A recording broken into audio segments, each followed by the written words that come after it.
ალბათ ნინელი მოგესალმებით, როგორ განდებთ? გალოდინეთ ცოტა ბოდიში.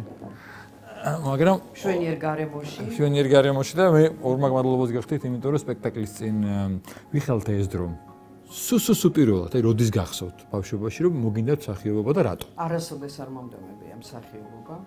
უბრალოდ მთელი ჩემი ბავშვობა ვთამაშობდი. რომ არ მოვხვედრილიყავი ბატონ მიხეილ თუმანიშვილთან, მე არ გავჩერდი. არა, თუ ბატონი მიშა არ წამიყვანს თავის თეატრში, მე მსახიობი არ ვიქნები. ეს იცოდა ბატონმა მიშა? არა, რასაკვირველი. თუ გახსოვთ, აი როდის გაჩნდა თქვენ ცხოვრებაში ფიქრი ღმერთზე ან რელიგიაზე?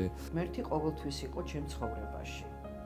ესე ვფიქრობ, მე რაღაც ესეთი შემთხვევაც ვიცოდი, რომ ერთ-ერთი ძალიან ცნობილი მსახიობი შევიდა ეკლესიაში და იქიდან გამოაგდეს. შენ აქ რა გინდაო? ნუ მიახლოებით რაღაც ესეთი პერიოდი იყო, ეს ცხოვრების წესია, მე ესე მგონია. აი ეს კაი რამე თქვით, კი. კი. ეს ან არის, ან არ არის. თქვენთვის როგორი უნდა იყოს ეროვნული თეატრი? პირველი რომ არ ტყუოდეს. ეს ჩემთვის აი მე მაგაზე აცრილი